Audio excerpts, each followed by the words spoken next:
Hello everyone, welcome to ओकुल India के सबसे अफोर्डेबल लर्निंग प्लेटफॉर्म में आप सभी लोगों का एक बार फिर से बहुत बहुत स्वागत है। हम लोग बात कर रहे हैं certificate physical and human geography bye GC Leong की। चैप्टर 20 को हम लोग स्टार्ट कर चुके हैं और दो पार्ट हम लोग इसके डिस्कस कर चुके हैं, जो कि टेम्परेट कॉन्टिनेंटल क्लाइमेट या फिर स्टेपी क्लाइमेट के बारे में बात करता है। पहले पार्ट में हमने डिस्ट्रीब्यूशन और क्लाइमेट के बारे में बात करी, और जो सेकेंड पार्ट था यानी कि पिछले पार्ट में हम लोगों ने बात करी यहाँ के नेचुरल वेजिटेशन के बारे में। आज हम लोग जो है बात करेंगे अबाउट दी इकोनॉमिक डेवलपमेंट की, यहाँ पर क्या क्या इकोनॉमिक डेवलपमेंट है और क्या क्या इकोनॉमिक एक्टिविटीज़ की जाती हैं। तो चलिए स्टार्ट करते हैं इस पार्ट को।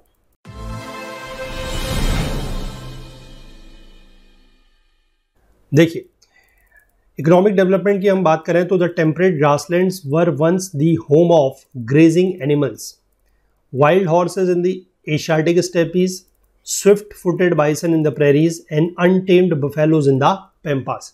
यानी कि अगर हम इन टेम्परेट ग्रासलैंड्स की बात करें तो कभी यहाँ पर ये सारे के सारे जानवर जो है वो रहा करते थे। वाइल्ड हॉर्सेज रहा करते थे एशियाटिक स्टेपीज में, है ना, और ये बाइसन्स वगैरह जो है वो प्रेरीज में हुआ करते थे।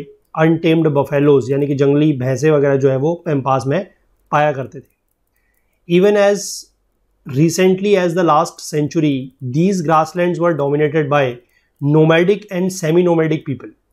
और पिछले सेंचुरी में ही, मतलब बहुत पीछे ना जाए, पिछले सेंचुरी या पिछले शताब्दी में ही ये सारी की सारी जो ग्रासलैंड्स हैं यहाँ पर आपको नोमैडिक और सेमी नोमैडिक पीपल जो है वो देखने को मिलेंगे। और यहाँ पर इन लोगों ने क्या करा था, अपना डोमिनेशन किया था।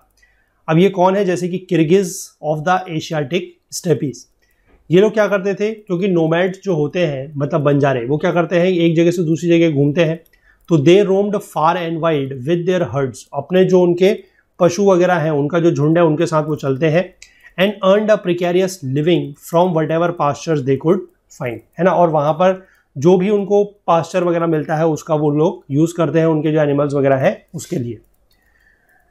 The red Indians of north America were mostly hunters who moved around after the bison and other animals. जो नॉर्थ अमेरिका के लोग थे वो मोस्टली क्या हुआ करते थे, हंटर्स, है ना, यानी कि वो शिकारी हुआ करते थे। और वो ये बाइसेंस और बाकी एनिमल्स के पीछे जो है वो भागा करते थे उनका शिकार करने के लिए। Cultivation was unknown and the region was one of the most sparsely populated part of the world. यहाँ के लोगों को बेसिकली कल्टीवेशन का नहीं पता था। कल्टीवेशन मतलब फसल वगैरह उगाने के बारे में इनको नहीं पता था। और ये एक ऐसा रीजन था जो मोस्ट स्पार्सली पॉपुलेटेड था। स्पार्सली पॉपुलेटेड मतलब यहाँ की जो आबादी थी वो सबसे कम थी। पूरे के पूरे वर्ल्ड की अगर हम बात करें तो यहाँ की आबादी सबसे कम हुआ करती थी।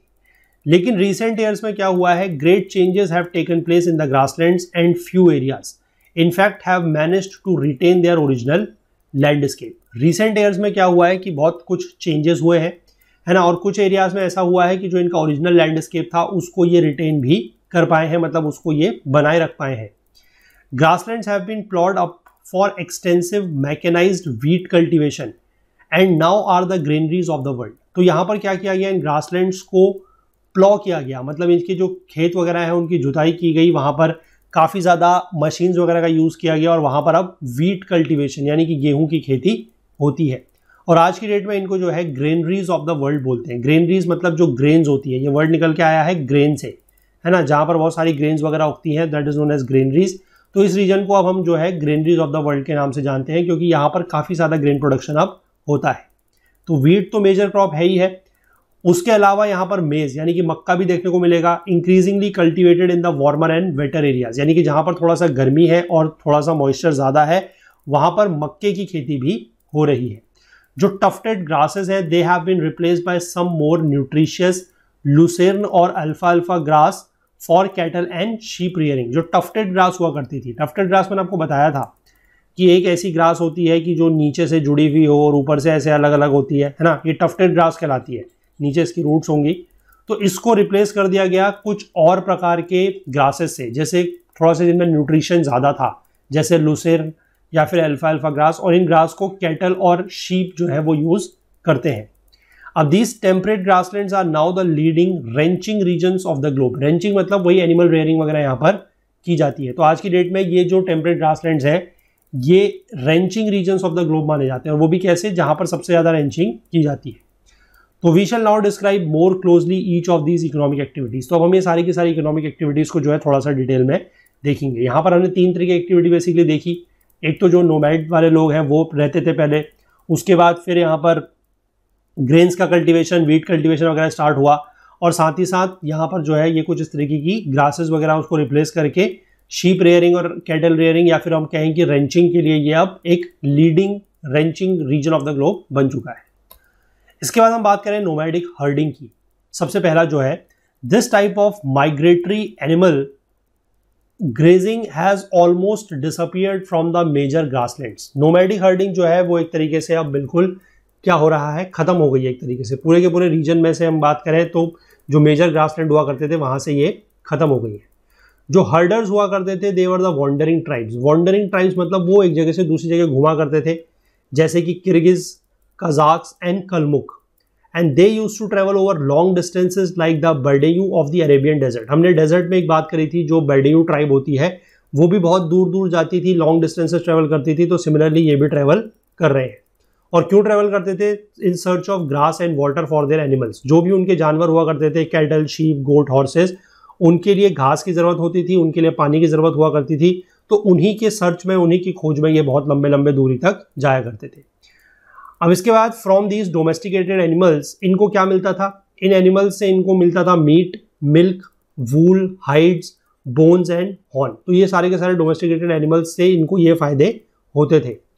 You would be surprised at the number of things they made out of these. इनसे ये बहुत सारी चीजें जो है वो बनाया करते थे। जो वूल इनको मिलती थी that was woven into felt for tents और ग्रास, यानी कि उससे ये कुछ ऐसी चीज बनाते थे जिसका ये इस्तेमाल अपने लिए गारमेंट्स यानी कि कपड़े बनाने के लिए या फिर टेंट बनाने के लिए यूज करते थे। जो लेदर इनको मिलता था that was used for making boots, saddles and belts. Saddle basically एक तरीके से होता है, जो हॉर्स होता है ना, घोड़ा, उसकी पीठ पर जो एक तरीके की एक सीट सी लगी होती है उसको सैडल बोलते हैं, है ना। तो which were very essential in a country where the chief riding animal was the horse. तो वहां पर इस तरीके के चीज़ों की ज़रूरत होती थी, तो ये लेदर वगैरह से ये सब बनाया करते थे। जो बोन्स और हॉर्न्स हुआ करते थे, बोन्स मतलब जो हड्डियां हैं, हॉर्न्स मतलब जो उनके सींग वगैरह हुआ करते थे, उनको भी ये वेस्ट नहीं करते थे। उससे भी ये कुछ प्रकार के टूल्स यानी कि अपने लिए कुछ औजार वगैरह, कुछ यूटेंसिल, बर्तन, कुछ वेपन्स, ये चीज़ें बनाया करते थे। Many of their home made products were exchange at trading posts और with the caravans for guns, canned food, grains, tea, coffee, sugar, medicine and other essential goods. ये चीज़ें हम लोगों ने पीछे जो ये बर्डेयू ट्राइब वगैरह की बात करी है वहाँ पर भी ये चीज़ देखी थी कि ये सारे के सारे सामान का क्या करते हैं, कुछ तो खुद यूज़ करते हैं और कुछ को ये दूसरे सामान के बदले में ट्रेड करते हैं। मतलब सामान ये देते हैं और दूसरा सामान जैसे गन्स हो गया, है ना, बंदूक है, या फिर केन्ड फूड है, ग्रेन्स है, या फिर टी, कॉफ़ी, शुगर, मेडिसिन, या बाकी और भी कोई एसेंशियल गुड्स जो इनको चाहिए होता था, ये उसको इनसे ट्रेड के जरिए वापस मतलब इसका एक्सचेंज करते थे। The harsh environments of the nomads with long droughts and unreliable showers made the Kyrgyz a tough and fearless people। क्योंकि वहाँ का एनवायरनमेंट जो है वो काफ़ी ज़्यादा हार्श था, कठिन एनवायरनमेंट था, क्योंकि वहाँ पर जो ड्रॉट हुआ करते थे वो बहुत लंबे थे और जो बारिश भी होती थी वो भी कैसी थी, अनरिलायबल थी, है ना, यानी कभी भी बारिश वगैरह हो जाती थी। तो इसकी वजह से जो ये किर्गिज हुआ करते थे ये काफ़ी टफ यानी कि मजबूत और फियरलेस यानी कि निडर लोग थे। The Tartars and they long resisted subjugation by the Russians. और रशियन जब इनको दबाना चाहते थे, इनका दमन करना चाहते थे, तो उनको भी इन्होंने बहुत लंबे समय तक क्या करा, रेजिस्ट किया। रेजिस्ट किया मतलब उनसे ये लोग लड़े। Now however under the communist regime they are being forced to settle down. लेकिन अब जब से वहां पर कम्युनिज्म स्टार्ट हुआ रशिया वगैरह में, तो उसके बाद फिर इनको जो है जबरदस्ती, जोर जबरदस्ती के दम पर इनको जो है थोड़ा सा शांत किया गया। The steppes which they used to wander have been made into huge collective farms and state farms for ranching or producing cereals। तो पहले जिन जगहों का ये इस्तेमाल किया करते थे, जो स्टेपीज वगैरह होते थे जहाँ पर ये घूमा करते थे लंबे लंबे दूरी तक, अब उनको कलेक्टिव फार्म्स और स्टेट फार्म्स बना दिया गया है, जहाँ पर अब रेंचिंग यानी कि वही एनिमल रेयरिंग और वीट प्रोडक्शन या सीरियल का प्रोडक्शन होता है। तो ये था बेसिकली पहला स्टेप जब ये नोमैड्स वगैरह वहाँ पर घूमा करते थे। और उसके बाद अब उन जगह को जो है कल्टीवेशन, कलेक्टिव फार्म मतलब जो लोगों के बीच में आपस में मिलजुल के खेती करने वाली चीज़ है वो, और स्टेट फार्म मतलब जो गवर्नमेंट ने ओन कर लिया है वो। ठीक है, तो अब हम आएंगे दूसरे स्टेप पे, क्योंकि हमने देखा कि इसको अब सीरियल प्रोड्यूस करने के लिए या रेंचिंग के लिए यूज़ किया जा रहा है। तो अगला हो जाएगा एक्सटेंसिव मैकेनाइज्ड वीट कल्टीवेशन। यानी कि यहाँ पर अब क्या है कि वीट की खेती हो रही है, गेहूँ की खेती हो रही है, और वो भी मैकेनाइज्ड तरीके से, यानी कि बहुत सोफिस्टिकेटेड मशीन्स वगैरह का यूज़ किया जाएगा। जो टेम्परेट ग्रासलैंड्स हैं they are ideal for extensive wheat cultivation. ये ऐसी जगह है जहां पर एक्सटेंसिव तौर पर वीट का कल्टीवेशन हो सकता है। जो कूल मॉइस्ट स्प्रिंग है यहाँ का, मतलब जो स्प्रिंग सीजन होता है, बसंत ऋतु होती है, वो कैसी है, ठंडी है और मॉइस्ट है, थोड़ा बहुत मॉइस्चर भी उसमें होता है। तो उससे क्या है कि अर्ली ग्रोथ हो जाती है, जो वीट वगैरह है उसकी अर्ली ग्रोथ हो जाती है। और उसके बाद जब लाइट शावर्स आते हैं राइपनिंग पीरियड में, तो उससे क्या है कि जो ग्रेन्स हैं वो थोड़ा सा स्वेल करती हैं, जिससे इनकी जो यील्ड है, जो पैदावार है, वो और अच्छी होती है। जो वार्म और सनी समर है is not only advantageous for harvesting, वो मतलब जब अब स्प्रिंग सीजन के बाद क्या आएगा, जब गर्मी आएगी तो उस समय बहुत ज़्यादा गर्मी होगी, है ना, सनी समर होगा क्योंकि उस समय बारिश तो यहाँ पर होती नहीं है।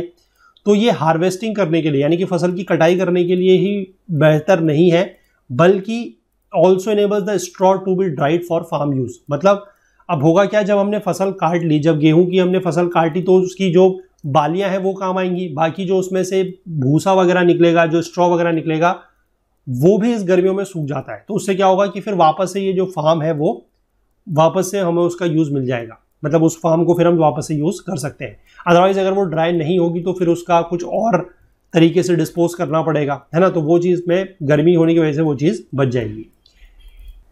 In addition, the levelness of the steppes and other temperate grasslands all over the world makes plowing and harvesting a comparatively easy job. मैंने आपको पहले ही बताया कि ये जो ज़मीन है वो काफ़ी हद तक लेवल होती है। जैसे मैं आपको पीछे बताया था कि रोलिंग प्लेन्स हैं, तो वो कुछ इस तरीके के होते हैं, है ना, मतलब वहाँ पर कोई भी मशीन वगैरह या कुछ भी चीज़ जो है वो बड़ी आसानी से चल सकती है। तो यहाँ पर प्लॉइंग भी बहुत आसान है और हार्वेस्टिंग भी जो है कंपेरेटिवली और जगह के हिसाब से अगर हम कंपेयर करें तो आसान है। मैकेनिकल प्लॉज जो है दे लूजन दी सॉइल। प्लॉ मतलब होता है जो जिसको बोलते हैं खेत की जुताई करना, जिसमें जो ज़मीन की मिट्टी है उसको थोड़ा सा क्या करते हैं, ढीला किया जाता है। तो जो मैकेनिकल प्लॉज है वो सॉइल को थोड़ा सा लूज करते हैं and get the fields ready for sowing in the shortest possible time. और फील्ड को वो तैयार करते हैं, खेत को तैयार करते हैं कि उस पर बेसिकली सोइंग की जाए, मतलब बीज वगैरह डाले जाए शॉर्टेस्ट पॉसिबल टाइम में, यानी कि जल्द से जल्द। अदरवाइज अगर वो, आपको पता होगा कि जो ऑक्स वगैरह होते थे, है ना, जो ऑक्स के प्लॉज होते थे, यानी कि जो बैल वगैरह चलाते थे, उससे तो बहुत ज़्यादा टाइम लगता था। अब मैकेनिकल प्लॉज मतलब ट्रैक्टर वगैरह का इसमें यूज़ किया जाता है, तो इससे ये काम बहुत जल्दी हो जाता है। प्रेरीज में अगर हम बात करें, या फिर अर्जेंटीनियन पैम्पास पे, या यूक्रेनियन स्टेपीज में, या डाउन्स ऑफ द ऑस्ट्रेलिया में कंबाइन हार्वेस्टर्स का यूज़ भी किया जाता है। कंबाइन हार्वेस्टर्स थोड़ा सा और ज़्यादा सोफिस्टिकेटेड मशीन है, जिसमें reap, thresh, winnow and sack the grains almost as soon as the stalks are gathered. यानी कि जैसे ही हम वो फसल को काट के इकट्ठा करेंगे तो उसकी रीपिंग, थ्रैशिंग, मतलब ये सारी की सारी स्टेप्स है ना। थ्रैशिंग मतलब जब उसको हम तोड़ते हैं, है ना। विनोइंग करना मतलब जब उसको, जो उसमें से जो भूसा किस्म का होता है उसको अलग किया जाता है ना। जो सूप आपने देखा होगा, एक सूप सा होता था पहले गाँव वगैरह में, अब तो शहरों में तो वो नहीं देखने को मिलती चीज़ें।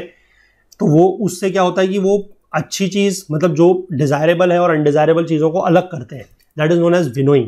सैक द ग्रेन्स मतलब कि वो उसके बाद जब सब कुछ हो जाएगा तो फिर उसको वो उसके जो पैकेट्स वगैरह होंगे उसमें भरेंगे, है ना, जो उसके बोरे वगैरह होते हैं उनमें भरेंगे। तो ये सारा का सारा काम जो है बहुत जल्दी हो जाता है।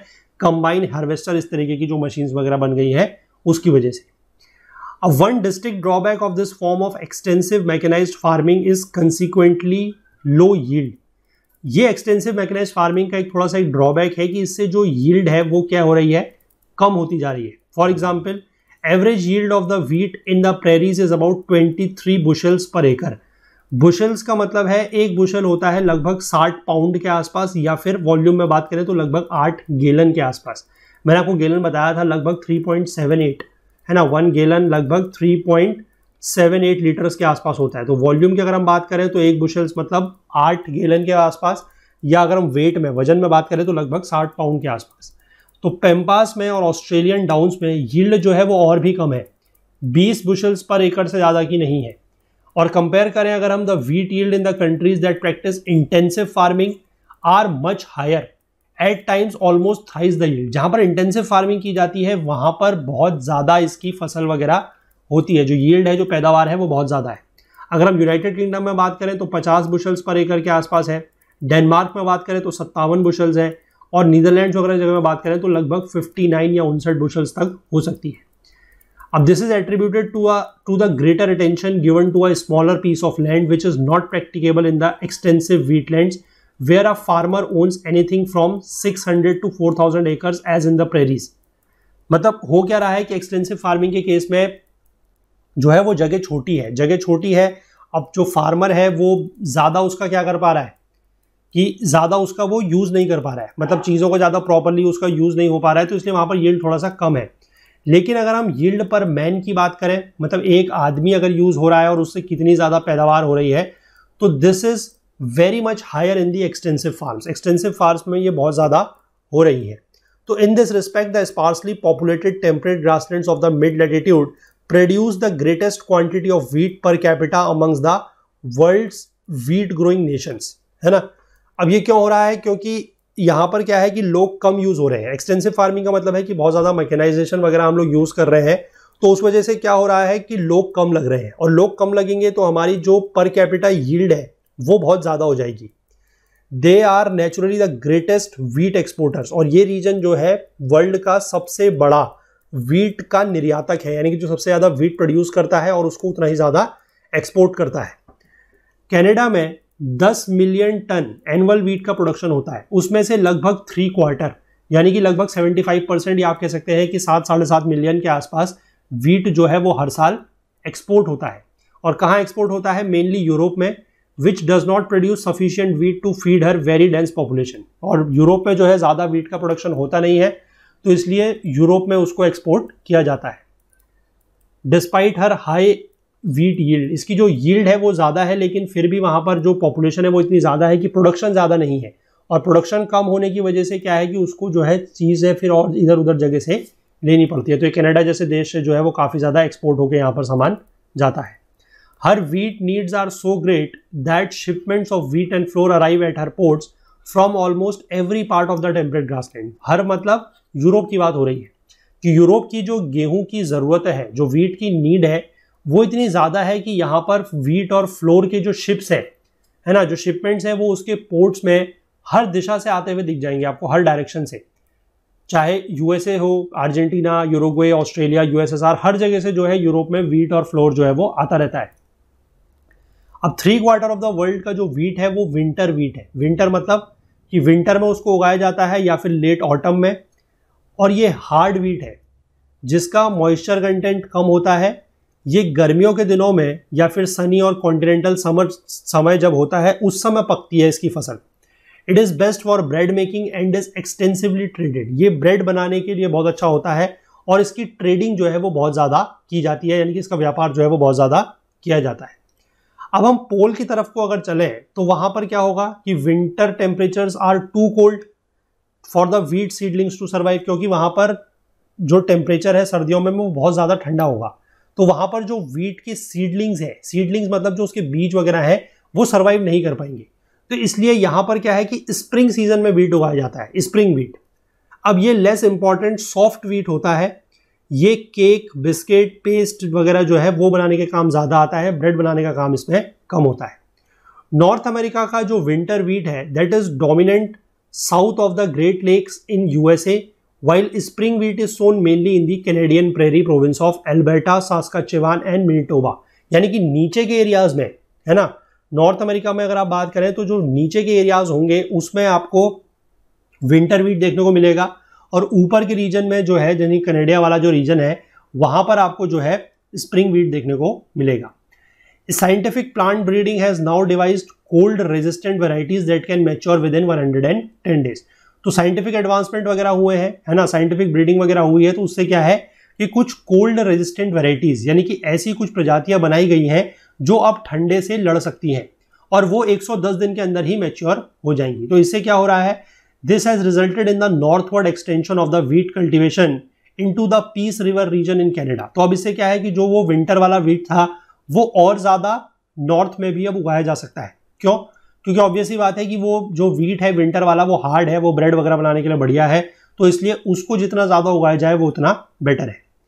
इसके बाद वार्मर और वेटर रीजन्स जो होंगे वहाँ पर इंक्रीजिंगली उगाया जा रहा है क्या, मेज, यानी कि वहाँ पर भुट्टे या मक्के की जो खेती है वो बहुत ज़्यादा हो रही है। इसके बाद अगर हम बात करते हैं पेस्टोरल फार्मिंग, ये दो चीज़ें हमने पढ़ ली। पहले में नोमैड्स वगैरह होते थे, उनकी ज़मीन को लेकर जो वहाँ पर है एक्सटेंसिव फार्मिंग या व्हीट कल्टिवेशन वगैरह किया गया। अब दूसरा इसमें जो है पेस्टोरल फार्मिंग, ये क्या है देखिए, When pioneer settlers first moved into the temperate grasslands, there were very few animals. यानी कि जिस समय शुरुआती जो सेटलर्स लोग हैं, सेटलर्स मतलब जो एक जगह पर रहते हैं, जब वो यहाँ पर पहली बार आए तो उनके पास जो थे बहुत ही कम जानवर हुआ करते थे. जो natural condition suit animal farming, जो यहाँ की नेचुरल कंडीशन है वो एनिमल फार्मिंग को सूट तो करती है क्योंकि यहाँ पर घास वगैरह तो बहुत है. तो धीमे धीमे क्या हुआ कि यहाँ पर cattle, sheep, pig, horses were introduced. इन सारे जानवरों को यहाँ पर इंट्रोड्यूस किया गया और ये चीज़ जो है बहुत ही ज़्यादा सक्सेसफुल भी प्रूव हुई. अब जैसे जैसे रेफ्रिजरेटेड शिप्स का डेवलपमेंट हुआ, रेफ्रिजरेटेड शिप्स मतलब ऐसे बड़े बड़े शिप्स जिनमें रेफ्रिजरेशन वगैरह की सुविधा हुआ करती थी, है ना, जो मतलब चीज़ों को ठंडा रख सकते थे, खराब होने से बचा सकते थे. तो जब इस तरीके के शिप्स का डेवलपमेंट हुआ लेट 19th सेंचुरी में, तो टेम्परेट ग्रासलैंड जो है it became the major pastoral region. तो ये एक मेजर पेस्टोरल रीजन बन गया क्योंकि यहाँ पर एनिमल फार्मिंग के लिए तो मतलब पॉसिबल था ही था, जो कंडीशंस थी वो तो ऐसी थी यहाँ पर जो उसको सूट कर सकती थी. और साथ ही साथ रेफ्रिजरेटेड शिप्स वगैरह हो गए तो उससे क्या है कि जो भी ये सामान उनका मतलब जो डेयरी प्रोडक्ट वगैरह है या सब चीज़ें हैं वो उसको क्या कर पाए, एक्सपोर्ट भी कर पाए. तो ये लार्ज क्वांटिटी में बीफ, मटन, वूल, हाइड्स ये सब क्या करने लगे, एक्सपोर्ट करने लगे. मिल्क, बटर, चीज और बाकी डेयरी प्रोडक्ट्स जो थे they were also important in some parts of North American grassland. तो डेयरी प्रोडक्ट भी थे और बाकी इस तरीके के और भी प्रोडक्ट्स थे, बीफ है, मटन है ना, उसके जो वूल है, हाइड्स है, ये सब चीज़ें. The development was particularly spectacular in the southern hemisphere. Southern hemisphere में ये जो डेवलपमेंट था वो बहुत ज़्यादा देखने को मिला. Where the winters are milder and the rainfall is more evenly distributed. क्योंकि वहां पर हमने देखा है कि सर्दियां कम पड़ती हैं. क्यों? क्योंकि समुद्र के पास ज़्यादा जगह है तो कॉन्टिनेंटलिटी इफेक्ट कम होगा, मॉडरेटिंग इफेक्ट जो है वो ज़्यादा रहेगा वाटर बॉडीज़ का, है ना, और रेनफॉल भी वहाँ पर ज़्यादा इवनली डिस्ट्रीब्यूटेड है. तो इस वजह से यहाँ पर डेवलपमेंट ज़्यादा हुए. यहाँ की जो ओरिजिनल टफ्ट ग्रास थी उसको प्लॉ अप किया गया, मतलब उसको उखाड़ा गया और उसको अल्फा ग्रास से रिप्लेस किया गया. जो यहाँ की सेमी वाइल्ड कैटल थी पेम्पास की, दे वर आइदर क्रॉस्ड विद और replaced by the imported pedigree stock from Europe. यानी कि या तो उनकी क्रॉस ब्रीडिंग कराई गई या फिर कुछ यूरोप से और इंपोर्टेड स्पीशीज वगैरह लाए गए थे, उनके साथ इनको रिप्लेस कर दिया गया. अब सून जो ये पेम्पास है they became so involve in the pastoral industry that it took the lead in the world's export of beef. तो धीमे धीमे देखते देखते क्या हुआ कि पेस्टोरल इंडस्ट्री जो है वो इन रीजन में, यानी कि साउथ अमेरिका के जो पेम्पास वाला रीजन है यहाँ पर बहुत ज़्यादा डेवलप हो गई. और आज की डेट में क्या हुआ कि ये वाला रीजन है ये बीफ का सबसे बड़ा एक्सपोर्टर बन गया है पूरे के पूरे वर्ल्ड में. लार्ज एस्टेंशियाज वर एस्टैब्लिश्ड. एस्टेंशियाज मतलब रेंचेस, रेंचेस मतलब जहाँ पर वो एनिमल फार्मिंग वगैरह करते हैं. And they were linked to the frigorificos. Frigorificos मतलब जो मीट पैकिंग फैक्ट्रीज हैं वो, ठीक है, in the coastal ports by a dense network of roads and railways. तो वहां पर इन चीज़ों का डेवलपमेंट भी हुआ कि रोड्स, रेलवेज वगैरह भी बने. तो कोस्टल एरियाज जो है वो इन सब चीज़ों से जुड़ गए कि रेंचेस वगैरह वहां पर बनाए गए. फ्रिगोरिफिकोस मतलब जो मीट पैकिंग फैक्ट्रीज वगैरह वो बनाई गई और ये सारा का सारा डेवलपमेंट वहां पर होता गया. जो ग्रोथ है वो रैपिड रही, मतलब जल्दी से हुई. और कुछ टाउन्स जैसे कि ब्यूनस आयर्स, बाहिया ब्लैंका, फ्रे बेंटोस या मॉन्टेवीडियो जैसे जो जगह थे they became known through out the world. तो इन सारे जगहों को जो है अब पूरे दुनिया में जाने जाने लगा. क्यों जाने जाने लगा? क्योंकि यहाँ से जो है सामान अब बहुत ज़्यादा क्वालिटी में और बहुत ज़्यादा क्वांटिटी में एक्सपोर्ट होके जाने लगा. तो this is also true of other temperate grasslands. बाकी टेम्परेट ग्रासलैंड्स में भी जो है इस तरह की चीज़ें देखने को मिली कि यूएसए के जो ग्रेट प्लेन्स हैं वहाँ पर बहुत ज़्यादा बीफ प्रोड्यूस किया गया. ऑस्ट्रेलिया जो है it becames the world leading wool exporter. Wool जो है उसका सबसे बड़ा निर्यातक या एक्सपोर्टर जो है वो ऑस्ट्रेलिया बन गया, accounting for a third of its total production. मतलब जितना उसकी प्रोडक्शन होती थी उसमें से लगभग 1/3 जो है वो क्या करता था, एक्सपोर्ट करता था. यूरेशिया के स्टेपीज में भी increasing emphasis is being placed on the wrenching of animals for meat production. तो यूरेशिया के स्टेपीज में भी जो है वो और ज़्यादा जोर दिया जा रहा है कि वहाँ पर भी मीट प्रोडक्शन या मीट के उत्पादन के लिए रेंचिंग ऑफ एनिमल्स को जो है वो बढ़ावा दिया जाए. क्योंकि वहाँ पर एनिमल रेंचिंग, एनिमल फार्मिंग वगैरह होगी तो उससे मीट प्रोडक्शन होगा और फिर वहाँ से भी वो एक्सपोर्ट वगैरह करेंगे तो उसका काफ़ी ज़्यादा फायदा जो है वो देखने को मिल सकता है. तो आई होप कि चीज़ें आपको समझ में आ गई होंगी. बहुत ज़्यादा डिफिकल्ट नहीं है, मेरे को तो बिल्कुल ऐसा नहीं लग रहा है कि चीज़ें डिफिकल्ट हैं. अगर आपको एक बार में समझ में नहीं आती हैं तो वीडियोज़ को 1-2 बार और देखिएगा, 1-2 बार बुक से पढ़ने की कोशिश कीजिएगा, आपको सब कुछ जो है वो बहुत अच्छे से समझ में आ जाएगा. तो इसी के साथ ये चैप्टर जो है हमारा कंप्लीट होता है. अगले लेक्चर से अब हम लोग जो है अपना नेक्स्ट चैप्टर जो रहेगा चैप्टर नंबर 21 उसकी बात करेंगे। तो कुल मिला के अब 5 चैप्टर जो है इस बुक के, इस कोर्स के बचे हैं। हम लोग कोशिश कर रहे हैं कि जितना जल्द से जल्द हो सकता है ये कोर्स आप लोगों के लिए कंप्लीट कर दिया जाए। तो चलिए मिलेंगे अगले लेक्चर में जब हम नया चैप्टर स्टार्ट करेंगे। तो कंटेंट रिलेटेड अगर आपको कोई भी डाउट है तो आप हमारा टेलीग्राम का ग्रुप ओकुल GS UPSC discussion forum join कर सकते हैं और अपने जो भी डाउट्स है वो आप हमसे यहाँ पर पूछ सकते हैं। फुल कोर्स में आप लोगों ने एनरोल जरूर किया हुआ है, तभी आप ये वीडियोस देख पा रहे हैं। लेकिन आप अपने फ्रेंड सर्कल में, अपने कलीग्स के साथ ये जो वीडियोस के लिंक है या जो कोर्स का लिंक है वो ज़रूर शेयर कीजिएगा, सो दैट कि ज़्यादा से ज़्यादा लोग जो है इस कोर्स को अवेल कर सकें और इसका जो बेनिफिट है वो ले सकें।